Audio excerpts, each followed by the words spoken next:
ನೂತನ ಸಚಿವರಿಗೆ ಇವತ್ತೇ ಖಾತೆಗಳ ಹಂಚಿಕೆ ಸಾಧ್ಯತೆ ಇದೆ. ಇವತ್ತು ರಾತ್ರಿಯೊಳಗೆ ಖಾತೆ ಹಂಚಿಕೆ ಆಗುವ ಸಾಧ್ಯತೆಗಳಿದೆ. ನಿನ್ನೆ ತಡರಾತ್ರಿಯವರೆಗೆ ಸಭೆಯನ್ನು ನಡೆಸಿದ್ದು ಡಿಕೆ ಶಿವಕುಮಾರ್. ನೂತನ ಸಚಿವರುಗಳಿಗೆ ಖಾತೆಯನ್ನು ಇವತ್ತೇ ಹಂಚುವ ಸಾಧ್ಯತೆ ಇದೆ. ಇವತ್ತು ರಾತ್ರಿಯೊಳಗೆ ಖಾತೆ ಹಂಚಿಕೆ ಆಗಬಹುದು. ನಿನ್ನೆ ತಡರಾತ್ರಿವರೆಗೆ ಸಭೆಯನ್ನ ಡಿಕೆ ಶಿವಕುಮಾರ್ ನಡೆಸಿದ್ರು. ಖಾತೆ ಹಂಚಿಕೆ ಸಂಬಂಧ ಇವತ್ತು ಸಿಎಂ ಡಿಕೆಶಿ ಮಾತುಕತೆಯನ್ನ ನಡೆಸುತ್ತಿದ್ದು ಹೈಕಮಾಂಡ್ ನಾಯಕರ ಜೊತೆ ಚರ್ಚಿಸಿ ಖಾತೆ ಹಂಚಿಕೆಯನ್ನ ಮಾಡಲಿದ್ದಾರೆ. ಸದ್ಯ ಬೆಂಗಳೂರಿನಲ್ಲಿರುವ ರಣದೀಪ್ ಸಿಂಗ್ ಸುರ್ಜೇವಾಲಾ ಅವರ ಜೊತೆಯೂ ಕೂಡ ಚರ್ಚೆಯನ್ನು ಮಾಡಲಿದ್ದಾರೆ. ನೂತನ ಸಚಿವರಿಗೆ ಇವತ್ತೇ ಖಾತೆಗಳ ಹಂಚಿಕೆ ಸಾಧ್ಯತೆ ಇದೆ. ಇವತ್ತು ರಾತ್ರಿಯೊಳಗೆ ಖಾತೆ ಹಂಚಿಕೆ ಆಗಬಹುದು. ನಿನ್ನೆ ತಡರಾತ್ರಿವರೆಗೂ ಕೂಡ ಸಭೆಯನ್ನ ನಡೆಸಿದ್ದಾರೆ ಡಿಕೆ ಶಿವಕುಮಾರ್. ಕೆಲವರ ಸಿಟ್ಟು ಶಮನ, ಸಚಿವ ಸ್ಥಾನಕ್ಕೋಸ್ಕರ ಹಲವರ ಕದನ. ಯಾವುದೇ ಕ್ಷಣದಲ್ಲಿ ನೂತನ ಸಚಿವರಿಗೆ ಖಾತೆ ಹಂಚಿಕೆ ಆಗಬಹುದು. ಮತ್ತೊಂದು ಕಡೆ ಬಸವರಾಜ ರಾಯರೆಡ್ಡಿ ಹೇಳ್ತಾರೆ, ಬಜೆಟ್ ನೀವೇ ಮಂಡಿಸಿ, ಹಣಕಾಸು ಖಾತೆ ನನಗೆ ಕೊಡಿ ಅಂತಾರೆ. ಬಜೆಟ್ ಅನ್ನ ನೀವೇ ಮಂಡಿಸಿ, ಹಣಕಾಸು ಖಾತೆ ನನಗೆ ಕೊಡಿ ಅಂತಿದ್ದಾರೆ. ಪ್ರಮುಖ ಖಾತೆಗೋಸ್ಕರ ದೆಹಲಿ ಮಟ್ಟದಲ್ಲೂ ಸಚಿವರು ಲಾಬಿ ನಡೆಸಲಿಕ್ಕೆ ಮುಂದಾಗ್ತಿದ್ದಾರೆ. ಸಚಿವರ ಮಧ್ಯ ಖಾತೆಗಳಿಗೋಸ್ಕರ ಇನ್ನಿಲ್ಲದ ಲಾಬಿ ನಡೀತಾ ಇದೆ. ಹಳಬರಿಂದಲೂ ತಮಗೆ ಇಂಥದ್ದೇ ಖಾತೆ ಬೇಕು ಅನ್ನುವಂಥ ಪಟ್ಟು. ಹಾಗಾಗಿ ನೂತನ ಸಚಿವರಿಗೆ ಇವತ್ತೇ ಖಾತೆಗಳ ಹಂಚಿಕೆ ಸಾಧ್ಯತೆ ಇದ್ದರೆ ಖಾತೆಯ ಕಗ್ಗಂಟು ಮತ್ತಷ್ಟು ಜಾಸ್ತಿ ಆಗುವ ಸಾಧ್ಯತೆ ಇದೆ. ಅಥವಾ ಖಾತೆಗಳ ಕಗ್ಗಂಟಂತೂ ಅದನ್ನು ಬಿಡಿಸಲಾರದ ಪರಿಸ್ಥಿತಿಗೆ ತಂದು ದೂಡುವ ಸಾಧ್ಯತೆ ಇದೆ ಮುಖ್ಯಮಂತ್ರಿಗಳನ್ನು. ಹಾಗಾಗಿ ಇದನ್ನು ಹೇಗೆ ನಿಭಾಯಿಸ್ತಾರೆ ಅನ್ನುವಂಥದ್ದು ನೋಡಬೇಕು. ಸುರ್ಜೇವಾಲಾ ಬೆಂಗಳೂರಲ್ಲೇ ಇದ್ದಾರೆ. ಅವ್ರ ಜೊತೆ ಕೂಡ ಸಭೆ ನಡೆಸಿ ನಂತರದಲ್ಲೇ ಹೈಕಮಾಂಡ್ ನಾಯಕರ ಜೊತೆ ಕೂಡ ಖಾತೆ ಹಂಚಿಕೆ ವಿಚಾರವಾಗಿ ದೂರವಾಣಿ ಮೂಲಕ ಚರ್ಚೆ ಮಾಡಿ ನಂತರದಲ್ಲಿ ಖಾತೆ ಹಂಚಿಕೆಯನ್ನು ಇವತ್ತು ರಾತ್ರಿಯೇ ಹಂಚಿಕೆ ಮಾಡುವ ಸಾಧ್ಯತೆ ಇದೆ ಖಾತೆಗಳನ್ನು. ಸೊ ಹಾಗಾಗಿ ನಿನ್ನೆ ತಡರಾತ್ರಿವರೆಗೂ ಮುಖ್ಯಮಂತ್ರಿಗಳು ಸಭೆ ನಡೆಸಿದ್ರು ಡಿಕೆ ಶಿವಕುಮಾರ್ ಅವರು. ಖಾತೆ ಹಂಚಿಕೆ ಸಂಬಂಧ ಇವತ್ತು ಸಿಎಂ ಡಿಕೆ ಶಿವಕುಮಾರ್ ಅವರು ಮಾತುಕತೆ ನಡೆಸಲಿದ್ದಾರೆ ಹೈಕಮಾಂಡ್ ನಾಯಕರ ಜೊತೆ. ಸುರ್ಜೇವಾಲಾ ಹೇಗಿದ್ರು ಬೆಂಗಳೂರಲ್ಲೇ ಇದ್ದಾರೆ. ಸೊ ಹಾಗಾಗಿ ಅವ್ರ ಜೊತೆಯೂ ಚರ್ಚೆ ಮಾಡಲಿದ್ದಾರೆ. ಹಾಗಾದರೆ ಯಾರ್ಯಾರಿಗೆ ಯಾವ್ಯಾವ ಖಾತೆ ಸಿಗಬಹುದು? ಕೆಲವರು ಪ್ರಬಲ ಖಾತೆಗೆ ಪಟ್ಟು ಹಿಡಿದಿದ್ದಾರೆ. ಹಾಗೆ ನೋಡೋದಾದರೆ ಖಾತೆ ಹಂಚಿಕೆಯ ವಿಚಾರದಲ್ಲಿ ನನಗೆ ಇಂಥದ್ದೇ ಖಾತೆ ಬೇಕಿತ್ತು, ನನಗೆ ಆ ಖಾತೆ ಬೇಡ, ಅಥವಾ ಈ ಖಾತೆ ಬೇಡ, ನನಗೆ ಆ ಖಾತೆ ಬೇಕಿತ್ತು. ಹೀಗೆ ಒಂದಷ್ಟು ಮಂದಿ ಸಚಿವರುಗಳು ಪಟ್ಟು ಹಿಡಿಯುವ ಸಾಧ್ಯತೆ ಇದೆ. ಸೊ ಹಾಗೆ ನೋಡೋದಾದರೆ ಯಾರಿಗೆ ಯಾವ ಖಾತೆ ಸಿಗಬಹುದು ಅನ್ನುವಂಥ ಕುತೂಹಲ ಇದೆ. ಮತ್ತು ಇದನ್ನು ಹೇಗೆ ನಿಭಾಯಿಸ್ತಾರೆ ಡಿ ಕೆ ಶಿವಕುಮಾರ್ ಅವರು ಅನ್ನುವಂಥದ್ದು ಕೂಡ ಕಾದು ನೋಡಬೇಕಿದೆ.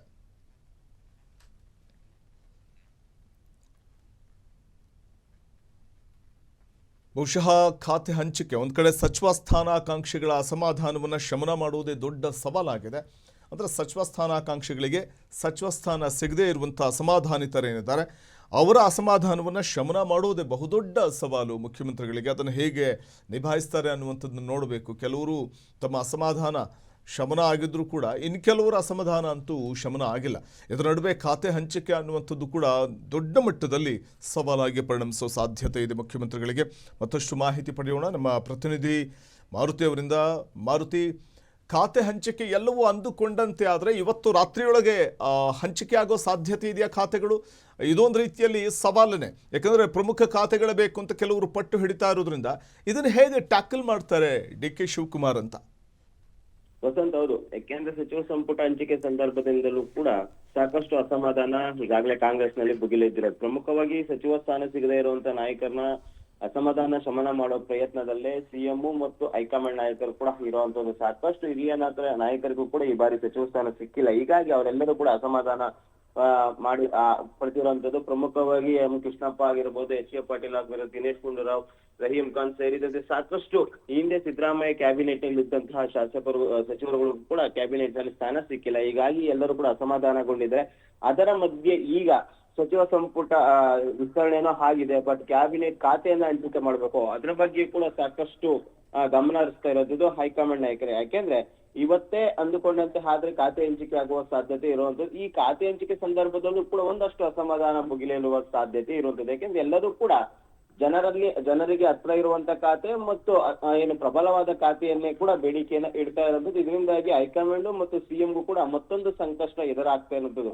ಇದಕ್ಕೆ ಸಂಬಂಧಪಟ್ಟಂತೆ ಸಾಕಷ್ಟು ಚರ್ಚೆಗಳು ಮತ್ತು ನಮ್ಗೆ ಇಂಥದೇ ಖಾತೆ ಬೇಕು ಅಂತ ಈಗಾಗ್ಲೇ ಒಂದಷ್ಟು ಮಂತ್ರಿಗಳು ಸಿಎಂ ಬಳಿ ಆಗಿರ್ಬೋದು ಮತ್ತು ಹೈಕಮಾಂಡ್ ಬಳಿ ಕೂಡ ಲಾಬಿಯನ್ನ ನಡೆಸ್ತಾ ಇರೋದು. ಇವತ್ತು ಏನು ಸುರ್ಜೇವಾಲಾ ಅವರು ಕೂಡ ಇಲ್ಲ ಬೆಂಗಳೂರಲ್ಲಿ ಇರೋದ್ರಿಂದ ಇವತ್ತು ಸಿಎಂ ಆಗಿರುವಂತಹ ಡಿಕೆಶಿ ಮತ್ತು ಸಿದ್ದರಾಮಯ್ಯ, ಬಿಕೆ ಹರಿಪ್ರಸಾದ್, ಸುರ್ಜೇವಾಲಾ ಅವರು ಕೂಡ ಒಂದು ಮೀಟಿಂಗ್ ಅನ್ನ ಮಾಡಿ ಖಾತೆ ಹಂಚಿಕೆ ಬಗ್ಗೆ ಕೂಡ ಅಂತಿಮ ಪಟ್ಟಿ ಬಿಡುಗಡೆ ಮಾಡುವ ಸಾಧ್ಯತೆ ಇರುವಂತದ್ದು. ಆದ್ರೆ ಇದು ಎಷ್ಟರ ಮಟ್ಟಿಗೆ ಕಾಂಗ್ರೆಸ್ ನಲ್ಲಿ ಅಸಮಾಧಾನಕ್ಕೆ ಕಾರಣ ಆಗುತ್ತೆ ಅಥವಾ ಎಲ್ಲರೂ ಕೂಡ ಕೊಟ್ಟಿರುವ ಖಾತೆಯನ್ನು ಒಪ್ಪಿಕೊಂಡು ಸದ್ಯಕ್ಕೆ ಇರುವಂತ 20 ತಿಂಗಳಲ್ಲಿ ಏನು ಸಚಿವರಾಗಿ ಮುಂದುವರಿತಾರೆ ಆತರ ಮತ್ತಷ್ಟು ಅಸಮಾಧಾನಕ್ಕೆ ಕಾರಣ ಆಗುತ್ತೆ ಎಂಬುದು ಕೂಡ ಕಾದು ನೋಡ್ಬೇಕು. ಈಗಾಗಲೇ ಬಸವರಾಜ ರಾಯರೆಡ್ಡಿ ಅವರು ಕೂಡ ಬಜೆಟ್ ಖಾತೆಯನ್ನ ನೀಡಿ ಎಂಬ ಬೇಡಿಕೆಯನ್ನ ಇಟ್ಟಿದ್ದಾರೆ ಎಂಬ ಪ್ರಶ್ನೆ ಕೂಡ ಇರುವಂತದ್ದು. ಇನ್ನೊಂದ್ ಕಡೆ ಜನಸಂಪರ್ಕ ಇರುವಂತ ಖಾತೆಗೆ ಕೊಡ್ಬೇಕು ಅಂತೇಳಿ ಏನು ಈಗ ಕಾಶಪ್ಪನವರು ಕೂಡ ಬೇಡಿಕೆಯನ್ನ ಇಡ್ತಾ ಇದ್ರು. ಒಟ್ನಲ್ಲಿ ಇವರೇ ಅಲ್ಲ, ಇದನ್ನು ಹೊರತುಪಡಿಸಿ ಕೂಡ ಈಗಾಗಲೇ ಅಜಯ್ ಸಿಂಗ್ ದೆಹಲಿಗೆ ಹೋಗಿದ್ದಾರೆ. ಅಲ್ಲಿ ಸ್ವಲ್ಪ ಖರ್ಗೆಯವ್ರನ್ನ ಭೇಟಿಯಾಗಿ ಮಾತುಕತೆ ನಡೆಸಿದ್ದಾರೆ.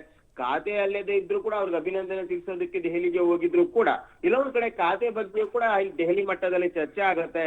ಯಾಕೆಂದ್ರೆ ಯಾರು ಕೂಡ ಜನರಿಂದ ದೂರ ಇರುವಂತ ಖಾತೆಯನ್ನ ಪಡೆಯೋದಿಲ್ಲ, ಅತಿ ಹೆಚ್ಚು ಜನರ ಸಂಪರ್ಕದಲ್ಲಿರುವಂತ ಖಾತೆಗಳೇ ಬೇಕು ಅಂತ ಬೇಡಿಕೆ ಇಡುವ ಸಾಧ್ಯತೆ ಇರುವಂತದ್ದು. ವಸಂತ, ಮತ್ತೊಂದು ಕಡೆ ಈಗ ಸಚಿವ ಸ್ಥಾನ ಸಿಗದೇ ಇರುವಂತಹ ಅತೃಪ್ತರ ಅಸಮಾಧಾನವನ್ನ ಶಮನ ಮಾಡುವಂತಹ ಅದೊಂದು ದೊಡ್ಡ ಸವಾಲು ಡಿ ಕೆ ಶಿವಕುಮಾರ್ ಮುಂದಿದೆ. ಇದರ ನಡುವೆ ಈಗ ಖಾತೆ ಹಂಚಿಕೆ ಕಗ್ಗಂಟು, ಇದು ಒಂದು ರೀತಿಯಲ್ಲಿ ತಲೆನೋವಾಗಬಹುದು. ಜೊತೆಗೆ ತಾವು ಬಸವರಾಜ ರಾಯರೆಡ್ಡಿ ಅವ್ರ ಬಗ್ಗೆ ಹೇಳ್ತಾ ಇದ್ರಿ, ಬಜೆಟ್ ಬೇಕಾದ್ರೆ ನೀವೇ ಮಾಡಿಸಿ, ಹಣಕಾಸು ಖಾತೆ ನನಗೆ ಕೊಡಿ ಅಂತ. ಇದು ಹೇಗೆ ಸಾಧ್ಯ? ಇದಕ್ಕೆ ನಿಜಕ್ಕೂ ಮುಖ್ಯಮಂತ್ರಿಗಳು ಒಪ್ತಾರಾ ಅಂತ? ಹಿಂದೆ ನಾವು ನೋಡಿದಾಗ ಸಿದ್ದರಾಮಯ್ಯ ಏನು 8 ವರ್ಷ ಸಿಎಂ ಆಗಿದ್ರು ಕಾಂಗ್ರೆಸ್ ಸರ್ಕಾರದಲ್ಲಿ. ಆ ಸಂದರ್ಭದಲ್ಲಿ ಬಜೆಟ್ ಮತ್ತು ಹಣಕಾಸು ಇಲಾಖೆಯನ್ನ ಸಂಪೂರ್ಣವಾಗಿ ಸಿದ್ದರಾಮಯ್ಯ ವಹಿಸಿದ್ರು. ಆದ್ರೆ ಇದು ಮೊದಲ ಬಾರಿಗಿನ ಬಜೆಟ್ ಸಿದ್ದರಾಮಯ್ಯ ಡಿಕೆಶಿ ಕಡೆಯವರಿಂದ ಬಜೆಟ್ ಮಂಡಿಸಿಲ್ಲ, ಮುಂದಿನ ವರ್ಷ ಮಂಡಿಸುವ ಅವಕಾಶ ಇರುವಂತ. ನೀವು ಇದೇ ಸಂದರ್ಭದಲ್ಲಿ ಬಜೆಟ್ ಬೇಕಾದ್ರೆ ನೀವು ಮಂಡಿಸಿ, ಹಣಕಾಸು ಇಲಾಖೆಯನ್ನ ನಮಗ್ ಕೊಡಿ. ಯಾಕೆಂದ್ರೆ ಸಿಎಂ ಅವರ ಆರ್ಥಿಕ ಇಲಾಖೆಯ ಸಲಹೆಗಾರರಾಗಿ ರಾಯರೆಡ್ಡಿ ಅವರು ಹಿಂದೆ ಸಿದ್ದರಾಮಯ್ಯ ಕ್ಯಾಬಿನೆಟ್ ನಲ್ಲಿ ಕೆಲಸ ಮಾಡಿದ್ರು. ಅವರ ಆರ್ಥಿಕ ಸಲಹೆಗಾರರಾಗಿಯೂ ಕೂಡ ಕೆಲಸವನ್ನ ನಿರ್ವಹಿಸಿದ್ರು. ಹೀಗಾಗಿ ಬಜೆಟ್ ಬೇಕಾದ್ರೆ ನೀವು ಮಂಡಿಸಿ, ಹಣಕಾಸು ಖಾತೆಯನ್ನ ನನಗೆ ಕೊಡಿ ಅಂತ ಕೂಡ ಬಸವರಾಜ ರಾಯರೆಡ್ಡಿ ಅವರು ಲಾಬಿಯನ್ನು ನಡೆಸ್ತಾ ಇದ್ರ ಬಗ್ಗೆ ಸಿದ್ದರಾಮಯ್ಯ ಜೊತೆ ಕೂಡ ಅವರು ಚರ್ಚೆ ನಡೆಸಿರುವ ಸಾಧ್ಯತೆ ಇರುವಂತದ್ದು. ಪ್ರಮುಖವಾಗಿ ಸಿದ್ದರಾಮಯ್ಯ ಅತ್ಯಕ್ಷರಲ್ಲಿ ರಾಯರೆಡ್ಡಿ ಅವರು ಕೂಡ ಒಬ್ರು, ಅವರು ಕೂಡ ಇದಕ್ಕೆ ಸಂಬಂಧಪಟ್ಟಂತೆ ಅವ್ರ ಜೊತೆ ಚರ್ಚೆ ಮಾಡಿರ್ತಾರೆ. ಯಾಕೆಂದ್ರೆ ಅವ್ರ ಸಲಹೆಗಾರ ಆಗಿರೋದ್ರಿಂದ ಅದು ಅವ್ರಿಗೆ ಹತ್ರವಾಗಿದೆ, ನನಗೆ ಅದು ಯೋಗ್ಯವಾಗಿದೆ ಎಂಬ ಮಾತುಕತೆಯನ್ನ ಕೂಡ ಮಾಡಿರಬಹುದು. ಇದರಿಂದಾಗಿ ಇದು ಮತ್ತಷ್ಟು ಸಂಕಷ್ಟಕ್ಕೆ ಆಗ್ಬೋದು.